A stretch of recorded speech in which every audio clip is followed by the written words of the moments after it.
তো মিলন ভাইয়ের যতগুলো আমি পড়ছি এন্ডিং এ দেখতাম কোনো নায়ক নায়কের মিলন হইতো না। এটা কি আসলে আপনি নিজেই ছ্যাঁকা খাইছিলেন এই জন্য কিনা? ছ্যাঁকা জীবনে খায় না এমন প্রেমিক তো নাই। সেই মেয়েটি হঠাৎ একটা চিঠি লিখলো আমাকে। চিঠি লেখার কিছুদিন পর তার বিয়ে হয়ে গেল। আমি আর চিঠির জবাবও দিতে পারলাম না। এবং সে আমাকে ছাত্রী আমাকে আপনি করে বলতো, ওই প্রথম সে আমাকে তুমি করে বললো। আমি বললো তুমি কেমন আছো, তুমি লেখক হয়েছ, তোমার বই এত চলছে, আমি তোমাকে দেখতে আসছি। ঢাং ঢাং ঢাং।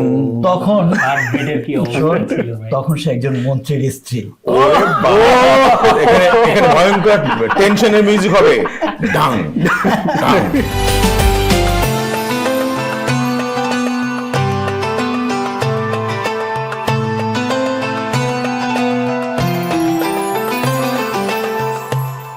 ইমদাদুল হক মিলন ভাই, আপনি তো জানেন যে আমরা এই দুইজন এই পাশে আর এই দুইজন ও পাশে, ও পাশের দুইজন তুমি আমরা একটু দুর্বল হয়ে গেছি কারণ দুজনেই অভিনেতা। হ্যাঁ, ওদের সঙ্গে তুমি পারবে না। না, আমরা পারবো না। তো এই পাশে যে দুজন আছে, এই দুজন সম্প্রতি খুব চমৎকার একটি কাজ তারা করেছেন, একটি চলচ্চিত্র জয়িতা। তো আমরা একটু তাদের কাছ থেকে সেটা একটু জানি যে সেটা কি হ্যাঁ, অবস্থা। জানো আমি তো জানতে আগ্রহী হব।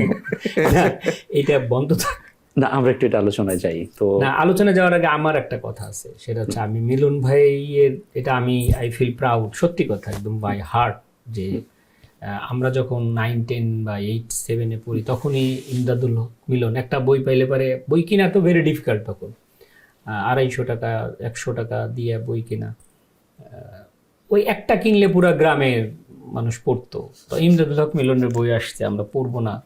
তো একটা বড় আমাদের বিজ্ঞান বই একটু লম্বা ছিল, তো ওর মধ্যে ছোট গল্পের বইটা ফিট হইতো, বুঝছেন? আর আপনার যদি দেখে যে তুমি ইমদাদুল হক মিলনের বই পড়তেছো বা কারো বই পড়তেছো, খবর আছে, তোমার ফার্স্ট হইতে হবে এটা হলো তুমি কি করো না করো, আই ডোন্ট কেয়ার। তো আমরা আবার বিকালবেলা দেখাইতাম যে সন্ধ্যার সময় আব্বা আসবে, তো এর আগে এই বই পড়ে শেষ করতে হবে।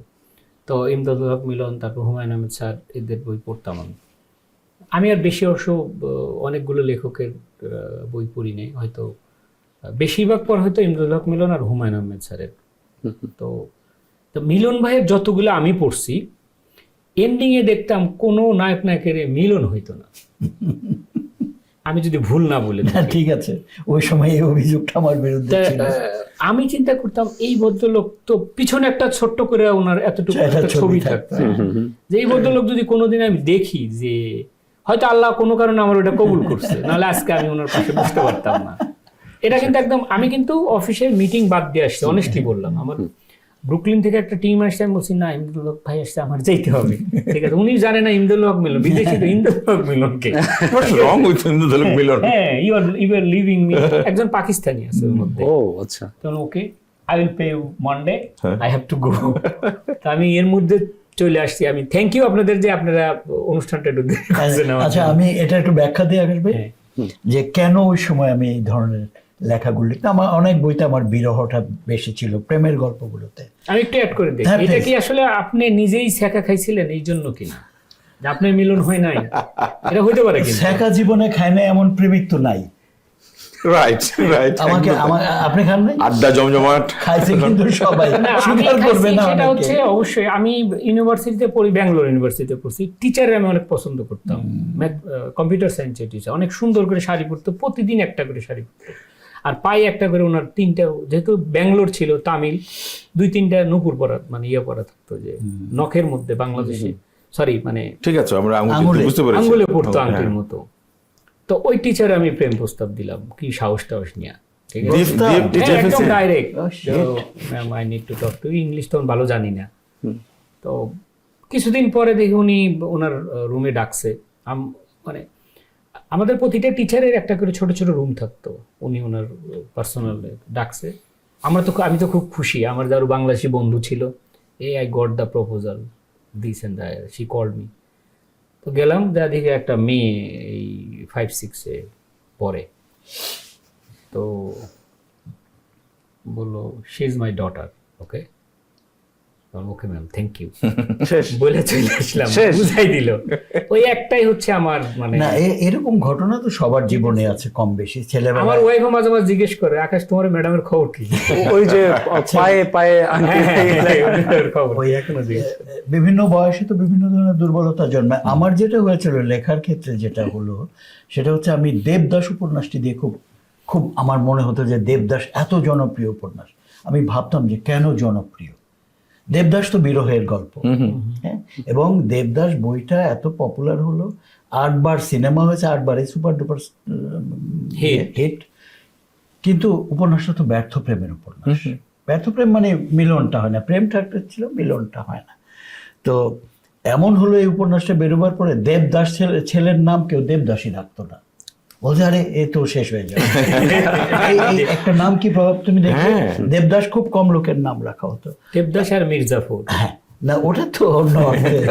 তো আমার মনে হতো যে একটা বিচ্ছেদের উপন্যাসটা, বিরহের উপন্যাস এত পপুলার, আমি পপুলারিটির কথাটা ভেবেছি যে নিশ্চয়ই বিরহের উপন্যাস লিখলে নায়ক নায়িকার মিল হচ্ছে না, এই ধরনের উপন্যাস বেশি মানুষের বিক্রি মনে হবে, দাগ কাটবে বেশি। দাগ কাটবে, এবং এটা কেটেছে। না, আমি- না হলে কিন্তু তার এত বছর পরে এত বছর প্রশ্ন করছে আপনার নাম মিলন, কেন আপনার মিলন ঘর হতেন না? আমি ছাত্র ভাইকে বলছি যে আমি কি এই প্রশ্নটা করবো, আমি আরে, জিজ্ঞেস করছিলাম। হ্যাঁ, আমাকে সব প্রশ্ন আগে করা যায়। অনুষ্ঠানে আগে জিজ্ঞেস করতে চাইছি যে আমি অ্যাকচুয়ালি এই প্রশ্নটা করার জন্য আজকে অনুষ্ঠান।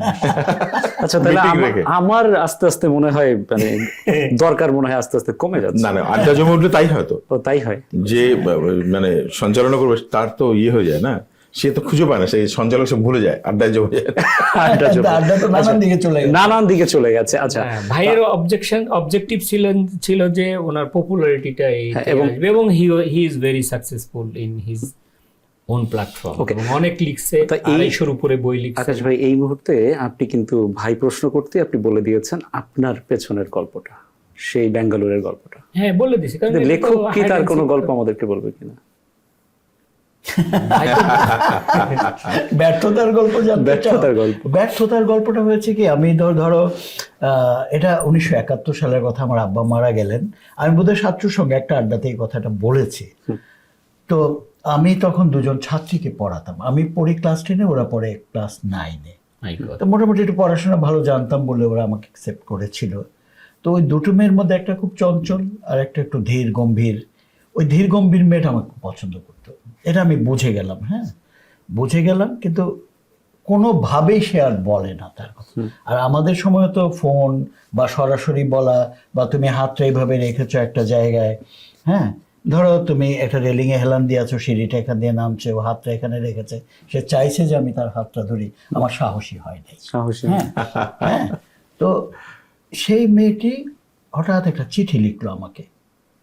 চিঠি লেখার কিছুদিন পর তার বিয়ে হয়ে গেল, আমি আর চিঠির জবাবও দিতে পারলাম না। সে যে আমাকে পছন্দ করে এটা জানালো। তো তার বহু বছর পরে, ধরো 74 সাল, তারপরে 93 সাল, বইমেলা আমি অটোগ্রাফ দিচ্ছি, দেখি যে একটা নাম লিখলাম, একজনের বইতে একটা নাম লিখলাম, যে নামটা লিখলাম এক্স্যাক্টলি সেই নামের আমার সেই মানুষটি ওখানে দাঁড়ায় আছে, মানে আমার সেই ছাত্র। মানে নাম লেখার আগে দেখেননি, কিন্তু নামটা ওর তার বইও না, অন্য একজনের বই, একই নাম, কোইন্সিডেন্স। ও আমি ধরো তোমাকে লিখে দিলাম বাপ্পি, কিন্তু যে বাপ্পি আমার জন্য আসছে সে ওখানে দাঁড়িয়ে আছে। হ্যাঁ, It's a big তো সে দাঁড়িয়ে আছে, এবং জীবনে সে কিন্তু আমাকে কোনোদিন, মানে ওই 74 সালে পর আর দেখা হয়নি। এবং সে আমাকে ছাত্রী আমাকে আপনি করে বলতো, ওই প্রথম সে আমাকে তুমি করে বললো। আমি বললো তুমি কেমন আছো, তুমি লেখক হয়েছো, তোমার বই এত চলছে, আমি তোমাকে দেখতে আসছি। ঢাং ঢাং ঢাং।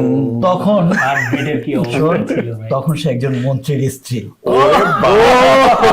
এখানে ভয়ঙ্কর টেনশনের মিউজিক হবে, ঢাং ঢাং, টেনশনের মিউজিক হবে।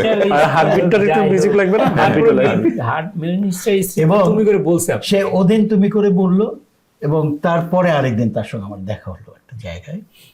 দেখার পর বললো যে এটা, আবার সে আমাকে একটা চিঠি লিখলো। সেই চিঠিটা 14 পৃষ্ঠার। হ্যাঁ, এবং ওই 14 পৃষ্ঠায় তার জীবনের সব কথাগুলো পড়লো, কেন আর আগানো হয়নি, তার একটা সময় মনে হয়েছে যে তার ছোট বোনটাও আমার ব্যাপারে ইন্টারেস্টেড, হ্যাঁ, আচ্ছা, বাহ, সেই জন্য সে নিঃশব্দে সরে গেছে, সব লিখলো সে। এটা আরেকটা গল্প তো এটা। সেই চিঠি, গল্প তো বটে। সেই চিঠি এখনো সংরক্ষিত আছে আমার কাছে। এখনো না ওই এটার উপরে আপনি কোনো বই লিখছেন? লিখিনি। তাহলে আমি কিনতাম আজকে, এবার মেলায় তো ভাইয়ের বইগুলো নিবই। আচ্ছা, ওটা লিখে আকাশ রহমানকে উৎসর্গ। দিল্লি ঢাকায় যে এটা করবে। আকাশ রহমানকে উৎসর্গ করার আগে আপনাকে জেনে নিতে হবে বেঙ্গালুরুর ওই শিক্ষকের নাম কি, দুজনকে একসাথে উৎসর্গ করলে বেশি ভালো হবে। শোনো, ওখানে সবচেয়ে গুরুত্বপূর্ণ হচ্ছে শ্বেতা, ওই নামটা আগে দুটো ওখানে তার সবচেয়ে বড় বৈশিষ্ট্য ছিল পায়ের মল আর পায়ের আঙুলে আংটি। বুঝছো, ওইটাই কিন্তু আকৃষ্ট করেছে। ওইটাই আকৃষ্ট করে। না ওনার শাড়ি অনেক সুন্দর করে, আমার বইয়ের নাম সবসময় আর শাড়ি ইয়ে পরে। তামিল মেয়েরা কিন্তু সুন্দর শাড়ি শাড়ি পরতে পারে। তামিলদের শাড়ি পরা অসম্ভব। শাড়ি পরতো এবং প্রত্যেকদিন তাজা ফুল থাকতো। তাজা ফুল। আমি কোনোদিনও কম্পিউটার সায়েন্সের ক্লাস মিস দেইনি 4 বছরে। তবে এই আকাশ ভাইয়ের ওই ডেকে নিয়ে মেয়েকে দেখানো মাই ডটার, এরকম আমার জীবনে এরকম একটা ঘটনা ঘটেছিল। তখন আমরা নিউ মার্কেটে আড্ডা দিতে যেতাম। ওই নিউ মার্কেটের ওই দিকটায়, আজিমপুরের ওই দিকটার ইয়েতে কতগুলো বইয়ের দোকান ছিল, স্টল, ওইটা দিয়ে আমরা ঢুকতাম। তা আমরা যেতাম নর্মালি মেয়ে দেখতে। তখন তো কলেজ ইউনিভার্সিটি পড়ি, উঠতে, আর নিউ মার্কেট তখন সবচেয়ে পশ এলাকা, সবচেয়ে সুন্দরী মেয়েরা ওখানে আসে। কেন আমাদের মতোরা গিয়া দাঁড়ায় থাকে দেখার জন্য। তো ওরকম নামছি রিক্সা থেকে, আমাদের তো রিক্সা, আমার সঙ্গে কোন এক বন্ধু ছিল দাঁড়িয়ে আছে, একটা গাড়ি এসে থামলো।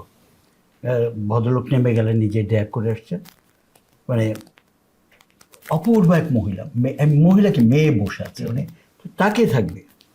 তা আমি তাকে আছি তার দিকে, তাকে আছি, মহিলা আমার দিকে তাকে, বোধহয় তখনও তো আমরা এত পপুলার না, মানে চেহারা চেনে না কেউ। মহিলা আমার দিকে একটু তাকালে, একটু মুচকি হেসে এখান থেকে কোলে থেকে এরকম একটা বাচ্চা তুলে এরকম করে ধরলো আমার সামনে, মানে গ্লাসের সামনে। আমি মাথা নিচু করে এটা কিন্তু দুর্দান্ত।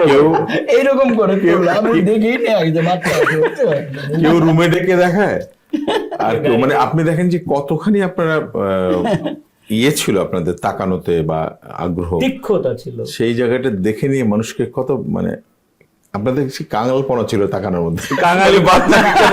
কাঙালপনা তো ছিলই ভাই। তুমি সুন্দরী মেয়েকে দেখবা, তার মধ্যে তোমার কাঙালপনা থাকতেই হবে। একদম তাই, মানে আমি আপনি আপনার দিক থেকে কত অনেস্ট ছিলেন, বা আকাশ অনেস্ট ছিল, যে ঠিক আছে বাধ্য হয়েছে মেয়েকে নিয়ে আসতে বাসা থেকে, আসো। আবার ধরো সেই মহিলাটির বা সেই মেয়েটির দৃষ্টির তীক্ষ্ণতা ভাবো। হ্যাঁ, ধরে ফেলছে, মনের কথা ধরে ফেলছে, এবং কত উইটি সেন্সেট কারেকশন করে দেওয়া না, এবং একটু হাসি মুভিতে এটা হাসি সহ। আচ্ছা, আমরা আবারও বলি, আমাদের অনুষ্ঠানের নাম হচ্ছে গুণীজন আড্ডা, ঈদ স্পেশাল। সেই আড্ডা আমরা এক পর্যায়ে নাম পরিবর্তন করে আমরা ঘ্রাণের আড্ডায় চলে গিয়েছিলাম। এখন মনে হয় আমরা ভালোবাসা দিবসের একটা অনুষ্ঠান করছি আমার কাছে। কিন্তু না, এখানেই মুক্তি মিলছে না। আমি দুজনের কাছ থেকে খুব চমৎকার দুটো আর একটি 3টি গল্প পেয়েছি। আর সাচ্চু ভাই, আচ্ছা তুমি পাশ কেটে যাচ্ছে। আমি তো এত গভীরভাবে শুনতেছি, নিজের কিছু মনে পড়তেছে না। না, আমি ভুলে গেছি, আমার বলতে হবে, তাহলে তো মনে পড়তো। একটু স্মরণ করাতেই হবে। না না, তোর বোর্ড দায়িত্ব আমার। না না, দায়িত্ব নেওয়ার জন্য তাহলে এইবার বোধহয় চেষ্টা করি কি করে ভাবি টিভি দেখে না। সেটার জায়গাটা হচ্ছে গিয়ে অনেক রকম নিউ মার্কেটের কোন জায়গায়, আমার নিউ মার্কেট হচ্ছে খুব ইন্টারেস্টিং যে জায়গাটা, সেটা হচ্ছে যে আপনি নিউ মার্কেট বলার সাথে সাথে আমার যেটা মনে পড়েছে, যে বলাকার উল্টো সাইডে ওখানে একটা গেট আছে, ওইখানে তো ওই কাপলরা নেমে এসে ছবি দেখা বা একটু এখান থেকে চটপটি খেয়ে তারপরে গেল, বা কোনো বই কিনে নিয়ে দিয়ে গেল, অথবা মোর সিগারেট পাওয়া যেত জাস্ট বলাকার ঢুকতে বাম দিকে সিগারেটের জায়গাগুলো, যে জন্য অনেকেই এরকম যাওয়া আসা করতাম। আপনারা থাকতেন ওই সাইডে, এদিকে হচ্ছে এরা। তো আমি একটা মেয়ে খুবই পছন্দ করে, তো আমাকে কেন যেন বলেছে ছবি দেখাবে, বা তুমি তো কখনো বলো না আমি তোমাকে দেখাবো। কোনো একটা ইংরেজি ছবি এসছে বোধ হয়, পাশে একটা কলেজে পড়ে। তো এর মধ্যে আপনার ওই বইয়ের দোকান এই সাইডে আছে, তো বইয়ের দোকানে বৃষ্টি টিষ্টি আসলে যে ব্লু দেখুন পলিথিন থাকে, তো একটু মেক করেছে। তো আমি বলছি তাহলে ইয়েতে সিনেমা হলে তখন ঢুকিনি, যাবো কি যাবো না অনেক কিছু ভাবতেছি আমি। নিউ ইয়র্কের মধ্যে ঢুকবো, এর মধ্যে বৃষ্টি হলে না ওদিকে যাওয়া যাবে না, এইখানে দাঁড়ায়। আমি জানি শেড নাই তো, ঝামেলা হবে, গেটে গেছে না, বৃষ্টি ঝুমঝুম করে চলে আসলো, আস্তে করে ব্লু পলিথিনটা নিয়ে মাথার উপর ঢেকে দিল। তো যাক, তারপর একটা ইয়ে দিল আর কি, চিঠি দিল। চিঠি দিল? কি এখন আছে? না, চিঠিটা আছে না, চিঠিটা নাই। ও মাথা খারাপ রাখবে। না, ভাবি তো অনেক ইয়ে, ভাবির সাথে আমি কথা বলছি, ভেবে গেলাম। যাক, ওরে আর শাস্তি দিও না, ও ভয়ে কাতর হয়ে গেছে, ওরে ছেড়ে দাও। ছেড়ে দাও। আচ্ছা, তার কথা কত বছর পরে মনে পড়লো এইভাবে একদম? সেই না, আমি অনেক বছর পরে মনে হলো, এটাও কি বাচ্চার জন্য বলছেন? 25-এর চেয়ে বেশি, আমার মনে হয় 25 চেপে যাও। 25-এর চেয়ে বেশি চেপে যাও, বছর চেপে পরে। না, সাচ্চু ভাইরে আমি নিজেও কয়েকবার ইন্টারভিউ করছি, সাচ্চু ভাই কখনো এটা বলেনি। ATV USA, বিশ্বজুড়ে বাঙালিয়ানা।